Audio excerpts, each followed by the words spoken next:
You've heard me say it, all disease begins in the gut. And so many of the foods we've been taught are part of a healthy diet, actually causing us to experience weight gain, uncomfortable digestion, brain fog, and other serious health issues. Because the truth is, many so-called healthy foods are actually loaded with sugar, unhealthy fats, GMOs, and worst of all, lectins. So today, I'm going to shed light on some of these gut-wrecking foods and why they should be avoided entirely. And no, I'm not going to tell you to write off every delicious food you've ever known and loved. In fact, when it comes to a lectin-free diet, there's absolutely no shortage of flavor or variety. There are plenty of delicious foods you can still enjoy guilt-free, and I'll share many of these with you today as well. But first, a quick reminder. What's a lectin anyway? Because understanding exactly why you're avoiding certain foods makes all the difference when it comes to finding success on the program. So first, the simple answer. Lectins are proteins found in plants. And these particular proteins help the plant ward off potential predators like insects, animals, and yes, humans. You see, plants were here first, and they really had it good before animals arrived. Nobody wanted to eat them. And when you consume lectins, they bind to the sugar residue on the outside of your cell membranes, similar to how barnacles cling to a boat. These barnacles can leave you feeling straight up lousy and eventually cause some serious health damage, which is why it's so important to avoid lectins. The good news is, by learning to decipher which foods work for you and not against you, you can transform your health. So let's talk about some of the foods you can find on my yes/no list. First things first, not all vegetables are lectin heavy. In fact, dark leafy greens like lettuces and beet greens, cruciferous veggies like broccoli, cabbage, and cauliflower, as well as mushrooms, leeks, and onions are some of the absolute best foods for you. And I encourage you to fill up on these foods each and every day. But other plant foods, like beans, legumes, and nightshade vegetables, are loaded with lectins and should be avoided whenever possible. In fact, nightshades are some of the worst foods for you on the planet, and they include some pretty popular veggies like bell peppers, eggplant, and yes, everybody's favorite, the tomato. Because while tomatoes may seem harmless, foods in the nightshade family contain some of the highest concentration of lectins. And what's worse is they also contain another natural pesticide called glycoalkaloids, which attack your cell membranes. It's the reason why nightshades have been thought to contribute to digestive discomfort and other health issues. So by avoiding foods like beans, legumes, and nightshades, you'll also be supporting your health for years to come. But I get it. For some, this may be really hard to do. So, if you absolutely must have these foods, you can do so by preparing them very carefully. This means first removing any and all skin and seeds. This is where most of those pesky lectins are hiding. Then you'll need to make sure you cook them using a pressure cooker, a cooking device that can reach really high temperatures and actually destroy most of the lectin content. Now, it won't get rid of the lectins entirely, but it will help to reduce them and make these foods slightly safer to eat. Okay, let's move on to our next lectin offender, grains. Although they may be delicious, most grains are just overflowing with lectins. So it's really best to nix them from your diet completely. This means steering clear of all traditional cereals, rice, pasta, and bread. Now I know, this is definitely not easy for most people to do, but rest assured, there are still two grains that are really great for your health, millet and sorghum. And they both work wonderfully as replacements for traditional grains in all sorts of lectin-free bread, dessert, and breakfast recipes. And no, you can't just pressure cook your grains, especially wheat and oats. I wish it took care of the lectin content, but I'm afraid it doesn't. Next up, nuts. Now, here's the deal with nuts. Not all nuts are created equal. In fact, some nuts aren't nuts at all. Some nuts, like cashews, are actually seeds, and they're full of lectins. And peanuts are really legumes, so you've got to stay far away. But real nuts like walnuts, macadamia nuts, Brazil nuts, and pistachios are wonderful for your health.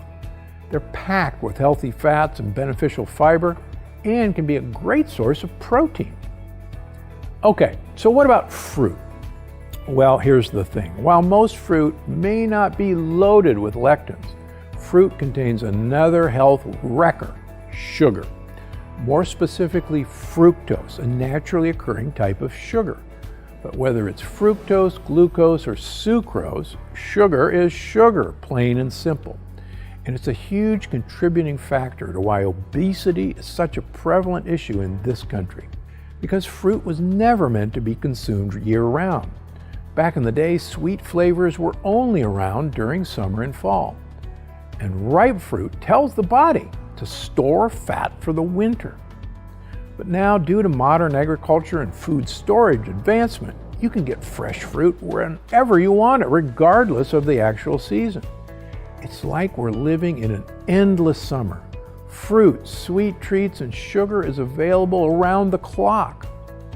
Factor all this in, and it's easy to see why when it comes to eating fruit, our health pays the price. But there's good news. Not all fruit is created equal, and some fruit, when eaten in moderation and when only in season, can still be pretty good for us. Take berries, for example. Most berries, like raspberries and blueberries, have much less sugar than other fruits. Plus, they're full of good-for-you polyphenols. Green banana is also an excellent choice, as it has very little sugar and tons of gut-healthy resistant starches.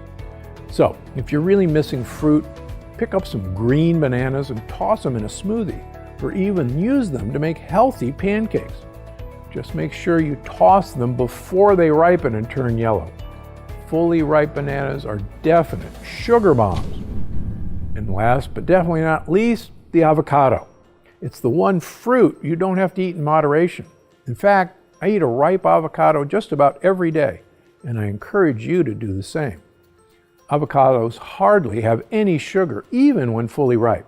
Plus, they contain the perfect blend of healthy fats and soluble fiber to keep your gut bugs happy. So, when it comes to fruit, remember this. Fruit is nature's candy, and it's meant to be eaten only in moderation and only when in season. All right, let's move on to dairy. Now, you've probably been told your whole life that dairy is great for your health, especially when it comes to your bones, your brain, and your heart. But if you ask me, it's a bunch of baloney. You see, most American cow milk products contain a protein called casein A1.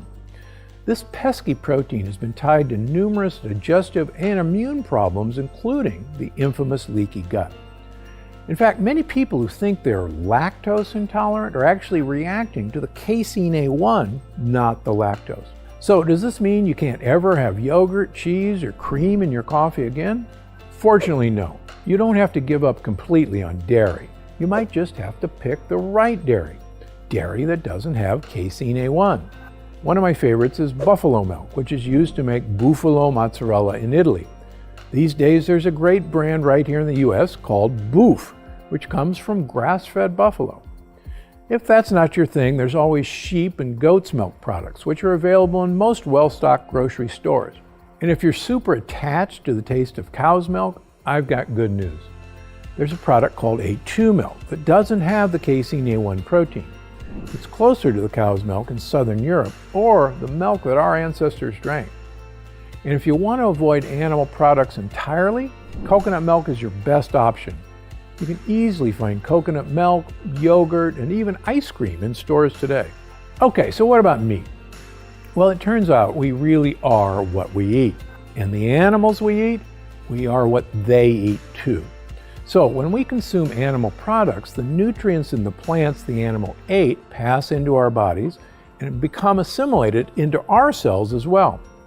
The issue is, today almost all farm-raised animals are fed mostly grains, corn, and soybeans. That's right, lectins. On top of that, there's tons of research out there showing that high animal protein diets are actually linked to weight gain and shorter lifespans. So the fact of the matter is, your ideal diet should be mostly plant-based, but you can enjoy animal protein in small amounts as long as you choose the right kind. This means knowing how to decipher food labels and choosing lectin-free meats. But they don't make it easy. There are tons of misleading labels used to sell meat products. You know, terms like free range, 100% natural, and farm fresh. But really, all of those animals, even the ones labeled as organic or so-called grass-fed or free range, still contain troublesome lectins because they too are fed soy and corn. So here's what you need to know. Choose only products with labels that read pasture-raised and 100% grass-fed and finished. When buying poultry products, pasture-raised works great. But if we're in the market for other kinds of meat like beef, we need to make sure the product has both labels. And remember, even then, meat should only be consumed in moderation. So make sure you don't consume more than 4 ounces in a given day. Instead, try to rely mostly on greens and lectin-free veggies. And for a full list of all my yes and no foods, click the link down in the description. You'll find it nearly impossible to go astray from such a diverse selection of delicious foods. Plus, once you've kicked all the lectins out of your life, you'll likely never look back.